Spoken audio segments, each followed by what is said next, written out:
అయితే ఇప్పుడు మనకి క్యాన్సర్ అనేది చాలా పెరుగుతుంది కదా, ఎన్ని మెడికేషన్స్ ఇచ్చినా ఏమి చేసినా చివరికి ఒక పాయింట్కి వచ్చేసరికి చేతులు ఎత్తాల్సిన పరిస్థితి వస్తుంది. సో ఒక పర్సన్ కనుక ఒక క్యాన్సర్ లాంటి దాన్ని ఐడెంటిఫై చేసుకుని ఉంది అని తెలిసినప్పుడు ఇలాంటి హీలింగ్ తీసుకుంటే క్యూర్ అవుతుంది. ఇలాంటి కేసెస్ కాదు, అట్లీస్ట్ వాళ్ళ లైఫ్ స్పాన్ పెరిగే ఛాన్స్ అయితే ఖచ్చితంగా పెరుగుతుంది. ఎందుకు నా ఓన్ ఎగ్జాంపుల్ చెప్తాను. నేను రేకి చేయలేదు కానీ ప్రాణాయామం చేశాను ఆవిడకి, like wife and husband. She was in last stage of cancer, she had blood cancer and the doctor suggested her to do meditation and pranayama. So ఇద్దరు వైఫ్ అండ్ హస్బెండ్ కోసం నేను ఆన్లైన్లో చేస్తా అంటే లేదు, మా ఆవిడ రిక్వెస్ట్ చేశారు, సాయి నాకు ఇంటికి వచ్చి చెప్పండి పొద్దున్నే అని చెప్పి. సో ఆవిడ షీఈ్ నో మోర్, బట్ ఆవిడ లైఫ్ స్పాన్ అట్లీస్ట్ ఒక 2 to 3 months ఖచ్చితంగా పెరిగింది. దేనికి పెరిగింది? అండ్ షీఈ్ నాట్ ఈవెన్ చాలా ఎక్కువ ఏజ్ కూడా కాదు, పిల్లలు చిన్నవాళ్ళు, లైక్ ఆవిడ హార్డ్లీ 45 years ఎంతో ఏజ్ అంతే. Like her life span has definitely increased by at least few months. ఎందుకు అంటే అసలు అది ఉంది ఇంత చిన్న ఏజ్ లో, పైగా లాస్ట్ లో తెలియటము, లాస్ట్ దీంట్లో తెలియటం, ఫైనల్ స్టేజ్ లో తెలియటము, అంటే ఎంత స్ట్రెస్ తీసుకుంటారో ఒకసారి ఆలోచించాలి. ఆ స్ట్రెస్ లెవెల్స్ ని తగ్గించడము, ఆవిడతో యోగా కూడా చేయించాను కొన్ని రోజులు. So that actually helped her to increase her life span by little bit at least. అంటే మనం ఫిజికల్ గా అది మనం ప్రూవ్ చేయొచ్చు, యోగా ప్రాణాయామం ఇవన్నీ. కానీ రేకీలో ఏంటంటే మనం సైంటిఫిక్గా ప్రూవ్ అయినవి కూడా ఉన్నాయి కొన్ని కేసెస్, జపాన్లో అక్కడ ఇవన్నీ నార్మల్గా సైంటిఫిక్గా ప్రూవ్ అవుతాయి. కాకపోతే ఏంటంటే వాటికి అంటే it's not so much hugely accepted until unless అవతల మనిషికి నమ్మకం అనేది, విశ్వాసం అనేది ఉండాలి ఆ శక్తి, ఎనర్జీ ట్రాన్స్ఫర్ మీద. అంటే ఇప్పుడు ఈ రేకీ అనే ఈ ప్రక్రియ మెడిటేషన్ చేసినట్టయితే చేయలేము కదా? చేయొచ్చు. ఇప్పుడు నేను కామ్గా నేను మీ దగ్గరికి రానవసరం లేదు, కళ్ళు మూసుకుని నేను ధ్యానం చేస్తూ నేను మీ గురించి, మీ హెల్త్ ఎలిమెంట్స్ గురించి నేను నా సబ్ కాన్షియస్ లెవెల్లో నేను మీకు ఎనర్జీ ట్రాన్స్ఫర్ చేయొచ్చు. అంటే ఇది పర్టికులర్ కొన్ని క్యూర్ చేయడానికి లేకపోతే హెల్త్ ఇష్యూస్ మాత్రమేనా, మనం పూర్తిగా హెల్తీగా ఉండడానికి కూడా హెల్తీగా ఉండడానికి చెయ్యొచ్చు. పూర్తి ఏమంటారు, మన రెగ్యులర్ గా ఏదైనా హెల్త్ ఇష్యూ ఉన్నా ఆర్ షుగర్ లెవెల్స్ తగ్గాలన్నా ఇవన్నీ కూడా చేయొచ్చు. ఎనీ హీలింగ్ అంటే it is not only about health. చెప్పా కదా, ఫైనాన్షియల్ హీలింగ్, అదే మేనిఫెస్టేషన్, ఏదైనా ఎందుకు చేయాలి, ఎందుకు ఇది, అదే యాక్చువల్లీ దేవుడు మనకి ఇస్తున్నాడు, ఆ ఎనర్జీ మనకి దేవుడు ఇస్తున్నాడు, అది మనం తీసుకోగలగాలి, ఇవ్వగలగాలి. అది ఇది చేస్తే ఎన్ని మేనిఫెస్టేషన్స్ ఇది చేసుకోవచ్చు. యాక్చువల్లీ అది మేనిఫెస్టేషన్స్ వాళ్ళు చేసేది కూడా ఇప్పుడు వెల్నెస్ ఇండస్ట్రీలో ఈ హీలింగ్ త్రూనే. యాక్చువల్లీ నాట్ ఓన్లీ రేకేనే కాదు, సుజాక్ హీలింగ్, క్రిస్టల్ హీలింగ్ ఇలాంటివి చాలా ఉన్నాయి. సో వాటిలో మేనిఫెస్టేషనే మెయిన్. అందరూ ఎందుకు మనం పాజిటివ్ గా థింక్ చేయాలి అని ఎందుకు అంటాం, మంచి జరగాలి, నెగటివ్ అసలు వద్దు అంటారు. So that is how it is. Okay, ఇక అసలు main point sound healing. Sound healing అనేది విన్నప్పుడు నేను ఒక వీడియో మీదే చూసినప్పుడు సౌండ్ హీలింగ్ ఇది ఎలా జనరల్ గా మెడిటేషన్ అంటే కామ్గా ఉండాలి, ఇది ఈ థాట్ వచ్చింది. సౌండ్ తో ఎలా సాధ్యం అవుతుంది, అసలు ఎలా హీల్ అవుతుంది అనే క్వశ్చన్స్ నాకు వచ్చాయి. సో మీరు ఉన్నారు కాబట్టి అసలు ఏంటి సౌండ్ హీలింగ్? ఓకే, ఇందాక నేను చెప్తూ మధ్యలో మనం రేకిలోకి వెళ్ళిపోయాము యాక్చువల్లీ సౌండ్ గురించి స్టార్ట్ చేసి. ఇప్పుడు ఇందాక ఎగ్జాంపుల్ చెప్పాం, మనం ఒక బీచ్ లో కూర్చుని పొద్దున్నే వెళ్తే ఆ సౌండ్ ఎంత ఆహ్లాదంగా ఉంటుంది, అవునా? ఫర్ ఎగ్జాంపుల్ నేను ఇంకొకటి ఏంటంటే, నేను సౌండ్ హీలింగ్లోకి స్పెషల్గా రావడానికి కారణము ఈ మామూలుగా న్యాచురల్గా వచ్చే సౌండ్స్ నాకు చాలా ఇష్టం.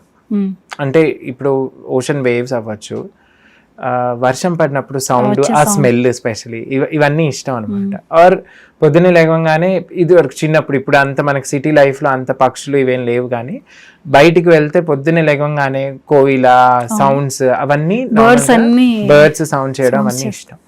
అవన్నీ కూడా పక్కన పెట్టేస్తే, చిన్నప్పటి నుంచి నేను ఈ స్కూల్లో చదివినప్పుడు, వేదం చదువుతున్నప్పుడు ఆ సౌండ్ ఎంత వైబ్రేషన్ ఇస్తుంది. మీరు ఎప్పుడైనా, ఇందాక చెప్పా కదా, గణపతిలు చదువుతున్నప్పుడు వాళ్ళు ఇట్లా స్పష్టంగా ధన్ ధన్ ధన్, అసలు ఆ అంటే ఏమంటారు, ఆ ప్రొనౌన్సియేషన్ కి కూడా పైగా ఒక 10 మంది కలిసి చదువుతుంటే ఆ వేదంకి ఎంత ఎఫెక్ట్ వైబ్రేషన్ చాలా ఉంటుంది, అవునా? అలాంటి సౌండ్స్ వినటము. పోనీ అక్కడి నుంచి తీసేసి కామ్గా చిన్నప్పుడు నేను చెప్పా కదా పత్రి గారు పిరమిడ్ మెడిటేషన్కి వెళ్ళారు. సో సార్ ఆయన ఫ్లూట్ వాయించేవాళ్ళు. ఆ ఫ్లూట్ మ్యూజిక్ ఎంత సూదింగ్గా ఉంటే, అంటే నేను చిన్నప్పుడు నాకు నిద్ర కూడా వచ్చేసేది ఆ మెడిటేషన్ చేస్తూ. మెడిటేషన్ అంటే ఏంటి అసలు? మన మెడిటేషన్ చేసేటప్పుడు ఏంటి, you are relaxed by your mind and your body, but your subconsciously you are aware, right?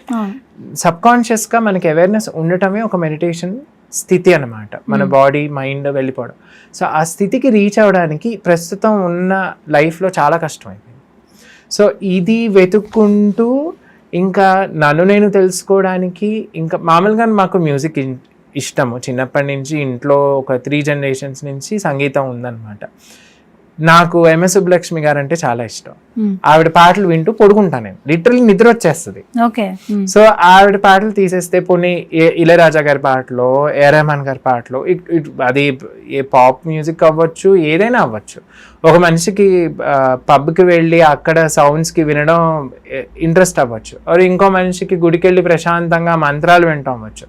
ఆ మ్యూజిక్ అనేది మనల్ని కూల్ కామ్ డౌన్ చేస్తుంది, ఆర్ మన మూడ్స్ ని మారుస్తుంది. అదైతే 100% కదా. ఇందాక నేను ట్రాఫిక్ ఎగ్జాంపుల్ చెప్పాను. సో మన మూడ్ స్వింగ్స్ మారుస్తుంది. సో వీటన్నిటి మీద వచ్చిన నా ఇంట్రెస్ట్ సౌండ్ హీలింగ్ బేసిక్గా. ఎందుకు ట్రై చేయకూడదు? రేకి హీలింగ్ వచ్చు, యోగా వీటిలో ఉన్నాము, ఓకే సౌండ్ థెరపీ నేర్చుకుంటే కూడా బాగుంటుంది అని చెప్పి like I went to Rishikesh, నేర్చుకున్నాను అనమాట. అంటే ఇది కూడా మనకి ప్రాచీన కాలం నుంచే ఉంది. ఇప్పుడు ఒక ఎగ్జాంపుల్ చెప్తాను. మనం నాద యోగం అని చెప్పాను కదా. సో ఇప్పుడు ఫ్లూట్ ఎగ్జాంపుల్ చెప్పాను ఇందాక. పత్రి సార్ ఫ్లూట్ వాయిస్తుంటే మంచి మెడిటేషన్ లోకి వెళ్ళిపోతాం, అవునా? సేమ్ అదే ఇప్పుడు మ్యూజిక్ వింటూ మనం స్లోగా, మ్యూజిక్ సంగతి వదిలేయండి, మీరు బీచ్ లో కూర్చున్నారు, ఆ అలల చెప్పుడు వింటూ కామ్గా, అంటే బాడీ రిలాక్స్ అయితే అవుతుంది కదా, మైండ్ కొంచెం కామ్ అవుతుంది కదా. సేమ్ థింగ్ అండి, అదే మనకి ఈ బాడీ మైండ్ రిలాక్స్ అవ్వడం చేస్తుంది ఆ మ్యూజిక్, ఆ సౌండ్ బేసిక్గా. సో అలాగే నాదయోగం. ఇప్పుడు ఒక ఎగ్జాంపుల్ చెప్తాను. ఒక మూవీ ఉంటుందండి ఎన్టీఆర్ గారిది, గులే బఖావలి కదా అనుకుంటా అనేది, పాత బ్లాక్ అండ్ వైట్ సినిమా. ఆయన ఒక పాట పాడతారు, శివశంకరి అని ఒక పాట ఉంటుంది. అందులో 5 ఎన్టీఆర్లు ఉంటారు. ఒక ఎన్టీఆర్ పాట పాడతాడు, ఒక ఎన్టీఆర్ సితారు, ఒక ఎన్టీఆర్. ఎందుకు పాట పాడతారు? ఒక మనిషి రాయి లోపల ఉంటేనో ఏదో, నాకు ఎగ్జాక్ట్ గా గుర్తులేదు ఆ సిచ్యువేషన్, ఆ సీన్, బట్ అతనికి అది క్యూర్ చేయడము ఆ మ్యూజిక్ వల్ల అది బయటికి ఆ అవతల మనిషి ఆ ప్రాబ్లం నుంచి బయటికి రావడం జరుగుతుంది. So it's not about only cinemas. ఇప్పుడు సినిమాల్లో చాలా చూసావు ఇలాంటివి. ఇప్పుడు పాటలు పాడుతూనో, మ్యూజిక్ వైలిన్ వాయిస్తున్నావు, వీణ వాయిస్తున్నావు, అవతల మనిషి లేచి నుంచోవడం, పెరాలసిస్ స్టేజ్ నుంచి, ఇలాంటివన్నీ జరుగుతాయి. మ్యూజిక్ థెరపీ అనేది, అంటే ఇప్పుడు నేను చేసే సౌండ్ థెరపీనే, మ్యూజిక్ థెరపీ అన్ని నాదయోగం కిందే వస్తాయి. సో ఒక మనిషి పాట పాడుతుంటే మనకి ఎంత ప్రశాంతత అనిపిస్తుందో అదే బేసిక్ గా సౌండ్ హీలింగ్. ఓకే, దీంతో మీరు ఎలా ట్రీట్మెంట్ అనేది ఇస్తారు? సపోజ్ ట్రీట్మెంట్ అనేది, సో ఇప్పుడు హెల్త్ ఇష్యూస్ తీసుకుంటే, ఫర్ ఎగ్జాంపుల్ ఇప్పుడు మనకి ఆస్ట్రల్ బాడీ అంటాం తెలుసా, మన బాడీలో మామూలుగా సూక్ష్మ శరీరం, అంటే సూక్ష్మ శరీరం, సోలో ఏదైనా అవ్వచ్చు. అండ్ మన బాడీలో మామూలుగా నాడీ వ్యవస్థ, అంటే మన నర్వస్ సిస్టంలో మనకి ఎన్నో 72,000 నాడులు ఇవన్నీ ఉంటాయి. సో అలా నాడులే కాకుండా మనకి చక్రాలు ఉంటాయి, 7 చక్రాస్. 7 చక్రాస్ ఉంటాయి. 7 చక్రాస్ కాకుండా ఇంటర్నల్ ఇంకా వేరే చక్రాలు ఉంటాయి. ఒక్కొక్క చక్రానికి మధ్యలో బోల్డెన్ చక్రాలు ఉంటాయి. సో అలాగా చాలా ఉన్నాయి. సో అలా మామూలుగా జనరల్గా బయట జనాలకు తెలిసింది ఈ 7 చక్రాస్ అనమాట. అంటే మనం from the base of your spine, మన లాస్ట్ యానస్ నుంచి తీసుకుంటే పైన హెడ్ మిడిల్ వరకు కూడా 7 చక్రాలు ఉన్నాయి. అంటే మూలాధారం, దానిపైన స్వాధిష్టానం, మణిపూర, అనాహత, విశుద్ధ, ఆజ్ఞాచక్రం, సహస్రార చక్రం. సో ఒక్కొక్క చక్రానికి ఒక్కొక్క అట్రిబ్యూట్ ఉంది. ఒక్కొక్క చక్రానికి ఒక్కొక్క రంగు, అట్రిబ్యూట్ అంటే దాని తత్వం అనమాట. అంటే ఒక చక్రం ఎమోషన్ కి రిలేటెడ్, ఒక చక్రం ఇంకొక బాడీలో మనకి రిలేటెడ్ అవన్నీ ఒక్కొక్క దానికి ఒక్కొక్క అట్రిబ్యూట్ ఉంది. ఒక్కొక్క చక్రానికి కొన్ని ఆర్గన్స్ కనెక్ట్ అయి ఉంటాయి. సో ఇలాగా ఆ చక్రానికి రిలేటెడ్ సౌండ్ మనం చేయగలిగితే ఆ సౌండ్ ఫ్రీక్వెన్సీ ద్వారా మనం ఆ అంటే ఆ హెల్త్ ఎలిమెంట్ అనేది క్యూర్ చేసే ఆస్కారం ఉంది మనకి. యా, ఇప్పుడు హార్ట్కి రిలేటెడ్ తీసుకోండి. సో ఒక్కొక్క చక్ర ఇప్పుడు సప్తస్వరాలు, ఒక్కొక్క చక్రానికి ఒక్కొక్క స్వరం, అంటే అన్ని స్వరాలు మనం వాడచ్చు. ఒక్కొక్క చక్రానికి గణపతి సత్యనారాయణ స్వామీజీ గారు ఉంటారు, ఆయన చేస్తారు సౌండ్ హీలింగ్. అసలు మన బాడీలో అసలు స్వామీజీ గారు చేస్తుంటే ఆయన చేసేది మ్యూజిక్ సౌండ్ థెరపీ. మన ఒక్కొక్క చక్రాలకి సంబంధించి కొన్ని రాగాలు ఉన్నాయి మనకి మ్యూజిక్లో. సో ఆ రాగాల్ని బట్టి ఆ మనిషి వింటుంటే ఆ వినటం అంటే బాడీలో ఎమర్జ్ అయిపోతుంది కంప్లీట్గా. అది విని విని విని బాడీ ఆ పర్టికులర్ హెల్త్ ఎలిమెంట్ రిలాక్స్ అవ్వడమో లేకపోతే కొన్ని దాని లాంగిటివిటీ తగ్గటమో జరుగుతుంది. క్యూర్ అయిన కేసెస్ వందల్లో ఉన్నాయి. సో ఆయన గణపతి సత్యనారాయణ స్వామీజీ గారి దగ్గర అయితే అసలు లిటరలీ. సో ఇలాగా మనం గురువులే తీసుకోండి, అంటే మన సనాతన ధర్మంలో తీసుకోండి, అన్నీ ఈ నాదయోగం అనేది కంటిన్యూస్గా వస్తానే ఉంది తరతరాలుగా. కాకపోతే ఏంటంటే ఇప్పుడు ఈ మధ్య బాగా ప్రాచుర్యం పొందింది, బాగా అంటే జనాలకి తెలియటము ఈ మ్యూజిక్ థెరపీ, సౌండ్ థెరపీ అంటే కొంచెం వెళ్తున్నారు, తెలుసుకునే ప్రయత్నాలు చేస్తున్నారు ఏంటిది. సో దీంట్లో నేను చెప్పాను కదా, సో సౌండ్ అనేది బేసిక్గా ఒక మెకానిజం. ఫిజిక్స్ లో చూసుకుంటే ఒక మీడియం త్రూ ట్రాన్స్ఫర్ అవుతుంది, వేవ్స్ లాగా, అలల్లాగా. సో ఈ వేవ్స్ ఇప్పుడు మనం ఇదొక రూమ్ లాగా ఉంది. సో నేను మాట్లాడేది మొత్తం ఇలా స్ప్రెడ్ అవుతుంది.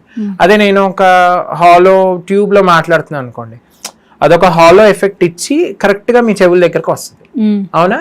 సో అలాగా ఆ శబ్ద తరంగాలు, ఆ ఫ్రీక్వెన్సీస్ ఒక్కొక్క అంటే ఆ వేవ్స్ ఏదైతే వెళ్తాయో ఆ వేవ్స్, ఆ ఫ్రీక్వెన్సీస్ని బట్టి మన బాడీ మైండ్ రిలాక్స్ అవ్వడం జరుగుతుంది. అది ఇప్పుడు మనకి ఫ్రీక్వెన్సీస్ చెప్పాను కదా, ఈ బ్రెయిన్ వేవ్ ఫ్రీక్వెన్సీస్ అంటాం. సో ఈ బ్రెయిన్ వేవ్ ఫ్రీక్వెన్సీస్లో alpha, beta, gamma, delta, theta ఈ వేవ్స్ ఉన్నాయి. సో ఇవి ఒక్కొక్క వేవ్కి ఒక కైండ్ ఆఫ్ ఫ్రీక్వెన్సీస్ ఉన్నాయి. ఫ్రీక్వెన్సీస్ ఏంటి, మనం హెర్ట్జ్లో కొలుస్తాం అనమాట. సో ఈ హెర్ట్జ్లో ఏంటంటే 0 నుంచి ఒక లెవెల్ వరకు చూసుకుంటే మన కొంచెం మన బాడీని కంట్రోల్ చేస్తుంది, ఇంకొంచెం ఆ లెవెల్ పెరిగితే ఇంకొన్ని కంట్రోల్ చేస్తుంది, ఇంకొంచెం లెవెల్ పెరిగితే ఇంకొంచెం కంట్రోల్ చేస్తుంది. సో అలా ఒక్కొక్క హెర్ట్జ్ ఈ ఫ్రీక్వెన్సీ లెవెల్స్ పెరుగుతూ, అంటే ఆల్ఫా, బీటా, గామా, డెల్టా ఇవన్నీ పెరుగుతూ మన నర్వస్ సిస్టమ్, స్పెసిఫిక్గా నర్వస్ సిస్టమ్ని కంట్రోల్ చేయడం, అంటే కామ్ డౌన్ చేయడం, బేసిక్గా మన రిలాక్సేషన్ స్టేట్లోకి తేయడం అనేది జరుగుతుంది. సో ఆ ఫ్రీక్వెన్సీ, ఆ సౌండ్ని బట్టి మనం కంట్రోల్ చేసుకుంటాం. సో ఒకళ్ళు నన్ను అడిగారు అనమాట, స్పెసిఫిక్గా డాక్టర్, ఏంటి ఒక నాయిస్ అయితే how can you control? You're not doing any noise there. మనం ఒక చప్పుడు చేయట్లేదు, ఆ చప్పుడుని సూదింగ్గా, కామ్గా, రిలాక్స్డ్గా శరీరానికి, మైండ్కి అయ్యేలాగా చేస్తాం అన్నమాట.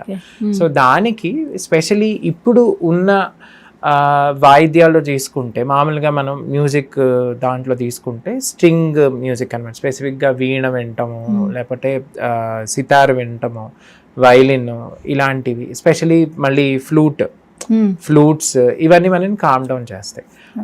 అదే కోవలో మనకి టిబెటియన్ సింగింగ్ బౌల్స్ అంటాం అనమాట. ఈ టిబెటియన్ సింగింగ్ బౌల్స్ ఏంటంటే బేసిక్గా బుద్ధిజం కింద వాళ్ళు, మీరు మాంగ్స్ ఇలా తిప్పుతూ ఉంటే సినిమాల్లో చూడు, సో వాళ్ళు అది తిప్పుతూ ఉంటే సౌండ్ వస్తుంది. ఆ సౌండ్ ప్రతి బౌల్ ఒకటే సౌండ్ చేయదు, ఒక్కొక్క బౌల్కి ఒక్కొక్క నోట్.